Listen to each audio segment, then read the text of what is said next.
Bonjour et bienvenue dans Sa parole en action, un podcast proposé par Un truc à dire. Comme vous le savez, Sa parole en action regroupe des témoignages de personnes qui mettent en application la parole de Dieu. Aujourd'hui, nous sommes en compagnie de Julie Laporte qui va témoigner sur la thématique de « La création me parle de toi, la création me parle de Dieu ». Bonjour Julie. Bonjour à tous. Avec l'équipe, on est content de te recevoir dans l'émission. Merci d'avoir accepté de témoigner.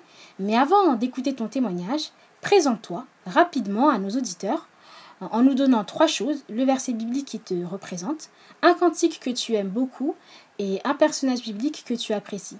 Ok, alors pour le verset, là comme ça je dirais Josué 1 verset 9, qui dit exactement ça. Ne t'ai-je pas donné cet ordre, fortifie-toi et prends courage, ne t'effraie point et ne t'épouvante point, car l'Éternel, ton Dieu, est avec toi dans tout ce que tu entreprendras. Et franchement, pour moi, c'est un verset hyper encourageant parce que je suis plutôt de nature anxieuse et j'ai besoin de m'appuyer sur les promesses de Dieu pour être en paix et oser me lancer dans des projets. Et quand je lis ce verset, je prends conscience que j'ai pas à craindre, même à l'autre bout de la France, en fait, Dieu est là à côté de moi. Et c'est un encouragement. Pour le cantique, c'est difficile parce que pareil, il y en a beaucoup, mais je dirais actuellement Gloire à son nom d'Hillsong. C'est une chanson qui me donne vraiment des frissons. Elle parle de la souffrance et de la mort de Jésus sur la croix à cause de notre péché à tous. Mais ça parle aussi surtout de sa victoire lorsqu'il est ressuscité et qu'il a vaincu la mort. Il est ressuscité pour chacun de nous personnellement et franchement, je veux le louer et l'adorer pour ça. Et puis, donc, le personnage biblique préféré. Forcément, Jésus reste l'exemple suprême, bien sûr, dans tout ce qu'il fait, dans tout ce qu'il dit et dans tout ce qu'il est. Mais après Jésus, il y a une histoire qui me touche particulièrement dans la Bible, c'est l'histoire de Job. Parce que je trouve franchement que c'est remarquable la façon dont cet homme il a supporté la souffrance, les conditions tragiques par lesquelles il est passé, et tout ça en restant fidèle à Dieu. Il a tenu jusqu'au bout et il a été richement béni en retour.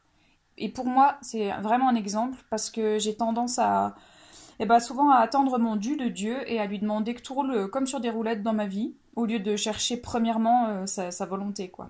Yes, ton verset biblique préféré est un verset que j'aime beaucoup aussi, mais qu'est-ce que c'est difficile à appliquer en vrai, ne pas avoir peur lorsque Dieu nous demande de faire quelque chose pour lequel nous ne nous sentons pas capables. Dieu nous ordonne de nous fortifier et de prendre courage et surtout de ne pas avoir peur, car lui nous promet d'être avec nous et ça franchement c'est assez encourageant.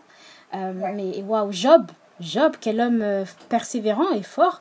Dans l'épreuve, il n'a pas perdu espoir. Et ça, franchement, c'est aussi une histoire hyper encourageante que j'encourage tous les auditeurs à aller lire. Du coup, maintenant que nous te connaissons un peu mieux, nous sommes prêts à écouter ton témoignage. Je vais te laisser te présenter aussi pour que les gens comprennent le contexte de ton histoire. Et donc, la parole est à toi. Ok. Donc, vous l'avez compris, je m'appelle Julie, j'ai 28 ans. Je suis l'avant-dernière d'une fratrie de 8 enfants et j'ai donné ma vie au Seigneur il y a presque 10 ans maintenant. Il y a 1 an, j'ai obtenu mon diplôme d'orthophoniste et j'ai choisi de quitter mes Vosges natales et ma famille pour me lancer dans mon nouveau métier. Le Seigneur m'a conduite à Gap, je ne sais pas pourquoi, et en fait je connaissais personne ni la région là-bas. Et ça a été un peu le saut dans le vide en fait, mais le Seigneur savait bien ce qu'il faisait en m'emmenant là-bas, il n'y a pas de doute. Donc, je vous explique. Donc, je suis dans la région PACA depuis septembre dernier, toute seule. Je connaissais personne ni l'endroit où je vis actuellement, mais j'ai pu expérimenter franchement la présence du Seigneur à mes côtés pour ce nouveau départ dans l'inconnu. En fait, j'ai quitté ma sécurité, tous mes proches, mon petit village. Venant de la campagne, je suis plutôt habituée à prendre l'air quand j'en ai envie et c'est un besoin pour moi de marcher, de courir dans la nature. J'aime aller en forêt, écouter les oiseaux chanter et les branches qui craquent quand je marche, voir les rayons du soleil percer entre les arbres, rencontrer différentes espèces d'animaux. D'ailleurs, à certaines périodes, je vois systématiquement des faons et je trouve ça trop beau. Et je savais pas du tout en fait ce que j'allais retrouver en venant habiter à Gap. Et j'ai été bien surprise d'ailleurs en arrivant de voir que j'étais entourée de montagnes et que c'était pas du tout plat comme de l'endroit où je venais. Et j'ai tout de suite trouvé cet endroit magnifique et je me suis sentie bien et comme chez moi. C'est différent, mais tout autant magnifique en fait. Et j'ai tout de suite cherché une église et je me suis rapidement intégrée dans celle que j'ai trouvée. J'ai pu rencontrer plein de personnes qui sont maintenant mes amis, mes frères et sœurs en Christ. Et ça, c'est vraiment une grâce.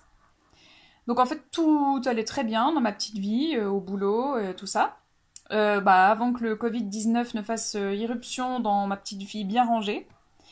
J'ai eu peur parce que moi qui ai l'habitude de vouloir tout contrôler pour être rassurée, en fait personne ne maîtrisait absolument rien dans cette crise mondiale. Et j'avais peur entre autres qu'il arrive quelque chose à mes proches et que je sois même pas là s'il arrivait quelque chose quoi. Et mes sécurités se sont soudainement effondrées et je me suis sentie plutôt seule. Effectivement, je suis assez d'accord avec toi. On a tous été dans le même bateau, à s'inquiéter pour nos proches, à se poser des questions. Cette épidémie, elle a frappé le monde et j'avoue que ça a remis en question beaucoup de choses dans la vie de beaucoup. Mais du coup, toi, comment Dieu t'a aidé à surmonter ça? Comment Dieu est intervenu dans ta situation? Alors, en fait, je me suis retrouvée seule pour vivre tout ça, donc pour affronter cette période anxiogène et pleine d'incertitudes. Et ma maman a dû être hospitalisée justement à cause du Covid-19. Et là, franchement, j'ai eu très peur de la perdre. Et j'étais seule aussi pour vivre tout ça. Donc, j'ai été mise au pied du mur et j'ai crié à Dieu de m'aider à traverser tout ça et à accepter sa volonté pour la suite, à lui faire confiance coûte que coûte en fait. Et finalement, ma maman est sortie de l'hôpital, toute ma famille a été gardée et maintenant, aujourd'hui, tout le monde va bien, c'est super. Et je suis vraiment extrêmement reconnaissante de la paix que Dieu m'a donnée depuis cet événement où j'ai senti sa présence forte à mes côtés. Le moyen que j'ai trouvé pour apaiser mes craintes, ça a été de m'aventurer en montagne et de profiter de la nature, du silence. Je faisais ma balade quotidienne au milieu des arbres tous les jours et ça me rappelait celle que je faisais quand j'étais dans les Vosges en fait. Mais j'ai découvert d'autres paysages que ceux que j'avais l'habitude de voir. Très souvent d'ailleurs, je me levais tôt pour voir le lever du soleil, assise sur un banc, et là, j'en prenais franchement plein les yeux.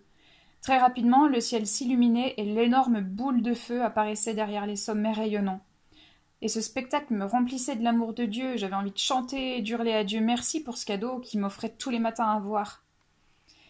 Et donc, puisque j'avais personne physiquement pour me réconforter dans ces moments, un moyen que le Seigneur m'a donné pour me parler et me montrer qu'il était bien avec moi, c'était la création. Je suis vraiment émerveillée par la beauté et la perfection de la nature. Peut-être encore plus maintenant qu'on a été un peu privé de cette chance à cause du confinement, entre autres. Et parce que là, la moindre minute dehors comptait en fait, et j'en ai profité pleinement. Finalement, dans cette période, je me suis jamais sentie seule, même si physiquement je l'étais. Déconnectée d'internet et du téléphone, je profite juste de ces instants privilégiés où tous mes sens sont sollicités pour parler à Dieu et l'écouter. Et je suis envahie par l'amour de Dieu à chaque fois que je regarde par la fenêtre et que le soleil éclaire les montagnes enneigées. Je me dis que, waouh, Dieu, c'est vraiment un grand Dieu, c'est un artiste haut de gamme et il est merveilleux d'avoir pensé à tout ça pour réjouir nos yeux et notre cœur.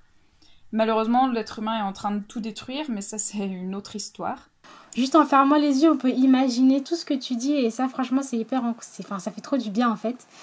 Pour conclure ton témoignage, que dirais-tu à quelqu'un qui a vécu la même chose que toi ou qui vit la même chose actuellement? Je dirais déjà, pose-toi, déconnecte-toi d'internet et tout ça et profite juste du calme et du silence, de la beauté de la création. Un paysage qu'on voit tous les jours et finalement on prend même plus le temps de l'admirer parce que on prend plus le temps de vivre avec cette course effrénée là dans la vie, on est tous comme ça. Donc profite de ces temps de pause pour entendre ce que Dieu te dit dans ton cœur. Quitte ton PC, ton smartphone, va dehors si tu le peux et contemple la création. Je sais pas moi, une fleur, le sommet des montagnes enneigées, le soleil qui réchauffe ton dos quand t'es assis dans l'herbe, les oiseaux qui chantent, un petit garçon insouciant, tout heureux de faire des tas de cailloux à côté de sa maman. Pour moi, vraiment, tout ça, ça parle de la grandeur de Dieu. Et je crois que Dieu, en fait, il sait quel moyen utiliser avec chacun de nous pour nous parler et nous révéler sa présence. Pour moi, c'est la nature, entre autres. Et pour d'autres, je pense que ça peut être des moments partagés avec la famille, le calme du soir au bord de la fenêtre, la louange. Il y a plein de façons de sentir la présence de Dieu. Effectivement, je suis hyper reconnaissante pour ce que Dieu nous donne en fait, pour nous permettre en fait de le voir. Et du coup, je suis intéressée. Enfin, ce que je trouve intéressant dans ce que tu dis, c'est que toi, effectivement, tu as eu la chance de vivre proche de la nature, à la campagne. Quel conseil donnerais-tu à quelqu'un qui vit en milieu urbain? Comment fait-il pour voir Dieu, selon toi? Ouais, alors c'est pas le cas pour moi, je vis pas à la ville, je sais pas ce que c'est, il y a sûrement d'autres moyens, j'en suis sûre. Déjà, un premier moyen que le Seigneur nous donne à tous, qu'on soit en ville ou à la campagne, c'est sa parole. Enfin, franchement, on a la chance, le privilège d'avoir la Bible, en fait, là tout le temps. Et quand on la lit, vraiment, on sent la présence de Dieu et on apprend à le connaître tous les jours. Et plus on la lit, plus on a envie de la lire et de le connaître. Et ça, je trouve ça super. Et après, bah ouais, comme je le disais, je pense qu'il y a aussi, par exemple, les relations humaines, c'est aussi super important. Et ça aussi, ça peut nous parler de la grandeur de Dieu, je pense. Parfois, il place des personnes sur notre route. Ouais, je pense que ça vient de lui aussi. Moi qui habite en ville, je sais que ce que j'aime faire aussi, c'est... ce que j'aime surtout quand j'ai l'occasion de pouvoir bouger ou juste aller rencontrer mes amis autour d'un resto ou des choses comme ça. Ce que j'aime aussi en ville, c'est l'architecture en fait. Aller sur Paris et aller regarder l'architecture parisienne, je trouve que c'est assez beau et c'est hyper intéressant de pouvoir en fait profiter de cette voilà de ce que de ce que je trouve beau, c'est-à-dire une architecture qui est un peu différente de ce qu'on a l'habitude de voir dans d'autres dans notre ville ou dans notre petit quartier ou autre. Et en fait le fait de bouger et d'aller vraiment de regarder en fait l'infiniment petit comme l'infiniment grand, en fait on voit en fait comme Dieu est grand et comme Dieu est puissant, que ce soit l'infinité de l'univers par rapport à nous qui sommes tout petits en fait. Quand on voit l'immensité de l'univers, on peut aussi dire gloire à Dieu pour la création qu'il a en fait et qu'il a créée. Et rien qu'en regardant ça, on peut juste être émerveillé et comme tu le dis, être reconnaissant aussi, parce qu'on a aussi la parole de Dieu qui est là pour nous aider à regarder Dieu et à voir qui est Dieu. Et bah, du coup, je voudrais te remercier d'avoir accepté de témoigner sur ça et d'avoir accepté d'apporter ta vision, ton témoignage sur cette thématique. Du coup, j'avais à cœur qu'on passe un peu de temps dans la parole de Dieu, qu'on regarde en fait ce que dit Dieu de sa création. Et donc, tu as parlé de Job en fait dans ta description, voilà, tu as parlé de Job comme étant un personnage qui te caractérise bien. Et effectivement, j'avais à cœur qu'on regarde dans le livre de Job. Je voudrais juste rappeler le contexte rapide. Alors, on ne sait pas qui a écrit le livre de Job. C'est un livre qui raconte l'histoire d'un homme prospère en tout point. Il était riche, avait une femme et des enfants. La Bible dit que Dieu disait de lui qu'il était intègre et droit.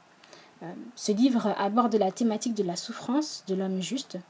Et du coup, j'encourage vraiment nos auditeurs à lire ce livre que je trouve fort édifiant.